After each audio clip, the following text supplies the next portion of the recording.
साथियों, कारगिल युद्ध को बीते हुए लगभग 27 साल गुजर गए और इन वर्षों में आज भारत और पाकिस्तान के रास्ते साफ साफ अलग दिख रहे हैं।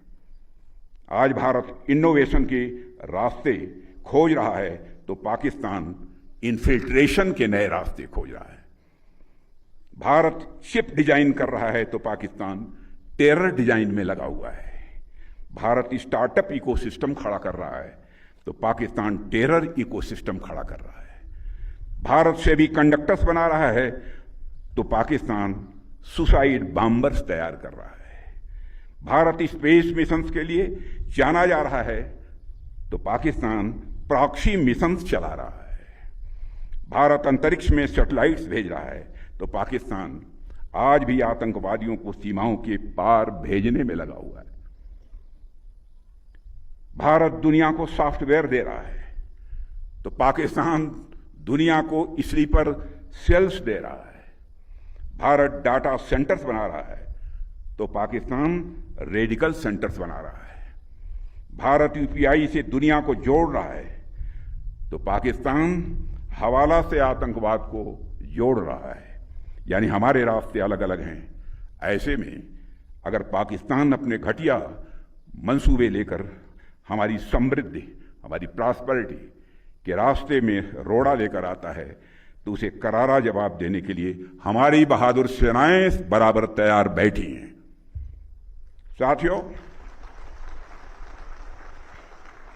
साथियों, आजकल आप देख रहे होंगे दुनिया के अनेक क्षेत्रों में इस समय कॉन्फ्लिक्ट्स चल रहे हैं।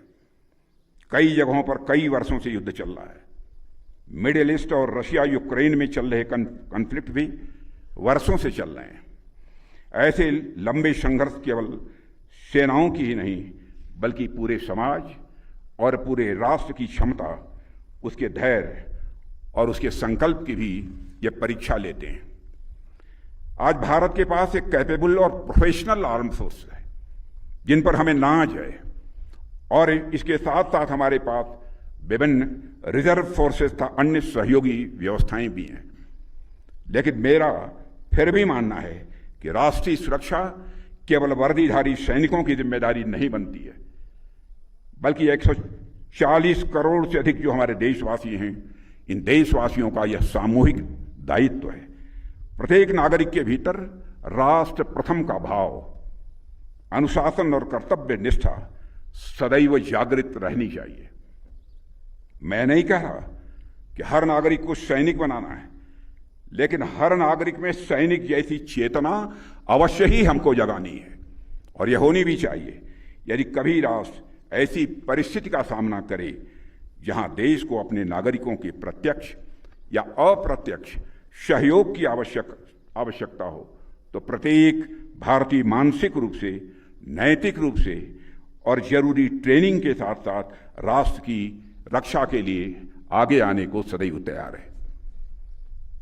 जिस तरह से हर सैनिक पहले एक भारतीय होता है, उसी तरह प्रत्येक भारतीय के भीतर भी एक सैनिक का साहस, एक सैनिक का अनुशासन और राष्ट्रभक्ति सदैव यह जीवित रहनी चाहिए। साथियों, अभी कुछ ही दिन पहले दिल्ली में नेशनल वार मेमोरियल से मैंने शौर्य विजय यात्रा को हरी झंडी दिखाई थी। वो राइडर्स अपने साथ नेशनल वार मेमोरियल की पवित्र मिट्टी का एक कलश लेकर आए और आज वही मिट्टी कारगिल वार मेमोरियल पर अर्पित हो रही है। मुझे लगा कि जब आप सभी राइडर्स इतनी लंबी बाइक रैली करके यहां कारगिल में आ सकते हैं तो मैं भला इस अवसर पर यहां कैसे न आता। आपकी यह बाइक रैली भी उसी एकता की भावना की प्रतीक है। आपकी बाइक रैली भी उसी एकता की भावना की प्रतीक है जिस भावना को हमारे सैनिक अपने अंदर धारण किए हुए होते हैं।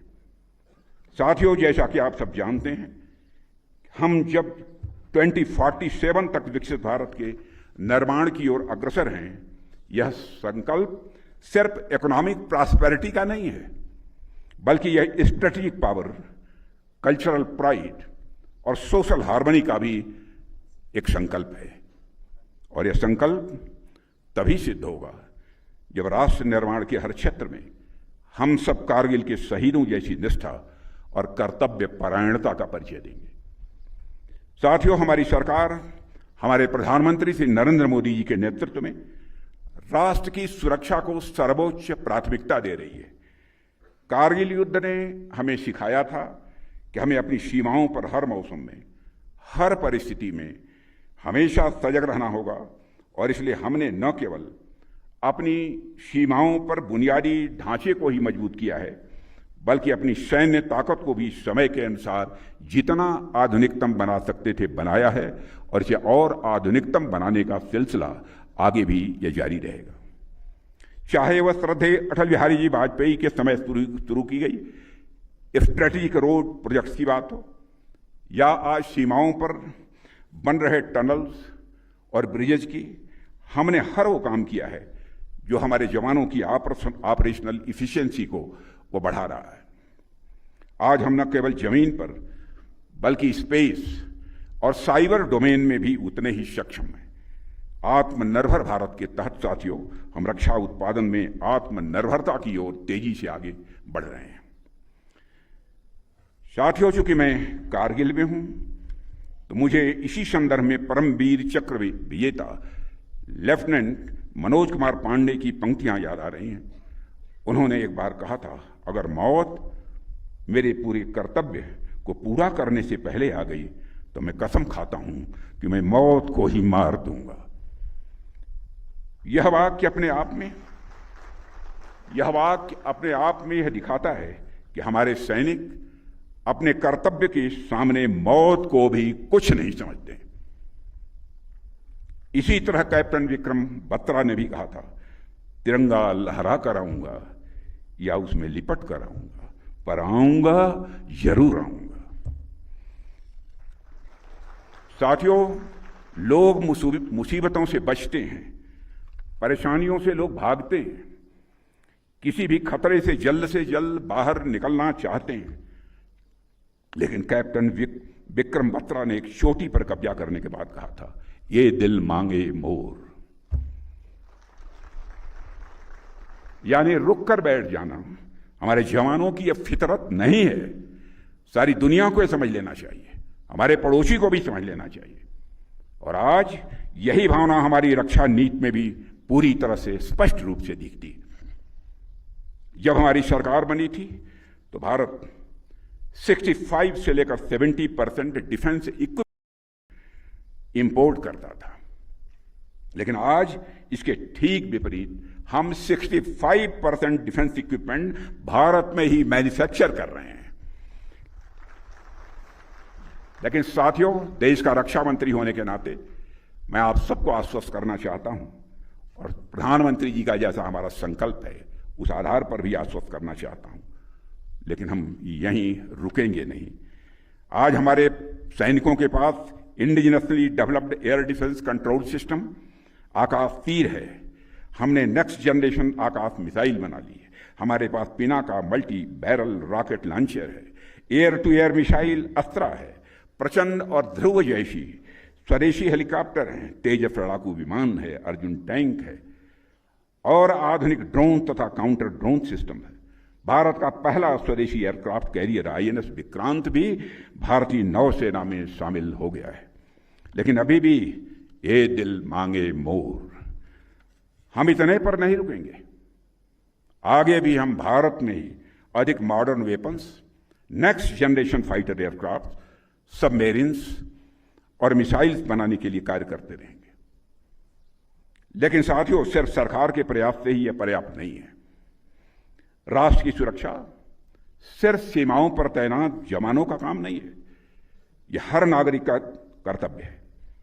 और कारगिल ने हमें दिखाया है कि जब देश पर संकट आया तो जाति, धर्म, क्षेत्र और भाषा की सारी दीवारें अपने आप ढह गईं। यह भावना, यह एकता हमारी सबसे बड़ी ताकत है। साथियों, मैं सरकार की तरफ से यह आश्वस्त करना चाहता हूं कि भारत के सैनिकों का कल्याण और हमारे राष्ट्र की सुरक्षा हमारी सबसे पहली यह प्राथमिकता है। वह समय गया जब दिल्ली में बैठे हुए लोग सेना को प्राथमिकता नहीं देते थे। आज दिल्ली में भी वैसे लोग बैठे हुए हैं जो भारत की सुरक्षा के लिए सेना को घर में घुसकर मारने की भी खुली छूट दे देते हैं। ऐसा नहीं है कि हमारी सेना के पास पहले ये क्षमता नहीं थी, पहले भी थी। हमारी सेना पहले भी इतनी शक्तिशाली थी, बस कमी थी तो एक पॉलिटिकल विल पावर की, एक राजनीतिक इच्छा शक्ति की कमी थी। और मैं आप लोगों को यहां इस मंच से विश्वास दिलाना चाहता हूं साथियों कि केंद्र सरकार की पॉलिटिकल विल पावर, राजनीतिक इच्छा शक्ति में कोई कमी न है, न भविष्य में कोई कमी आने पाएगी। सरकार पूरी तन्मयता से अपनी सेना के साथ खड़ी है। देश की जनता और देश की संसद अपने सैनिकों पर पूरा भरोसा करती है। और हम ये जानते हैं कि जब तक आप सीमाओं पर हमारी रक्षा कर रहे हैं, देश की रक्षा कर रहे हैं, भारत की ओर आंख उठाकर देखने की हिम्मत भी किसी के अंदर नहीं हो सकती है। साथियों, केवल कारगिल ही नहीं है, बल्कि आजादी के बाद से आज तक जब जब इस राष्ट्र के सामने चुनौती आई है, तब तब आप जैसे वीर सैनिकों ने अपने अदम्य साहस, अनुशासन और सर्वोच्च बलिदान से भारत का गौरव विश्व पटल पर और अधिक ऊंचा किया है।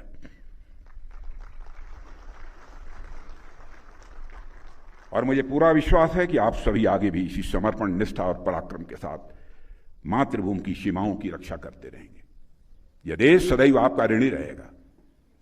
इन्हीं शब्दों के साथ मैं आप सभी को ऑपरेशन विजय की गौरव गाथा और कारगिल विजय दिवस की वर्षगांठ पर हार्दिक बधाई और शुभकामनाएं देते हुए अपना निवेदन यहीं समाप्त करता हूं।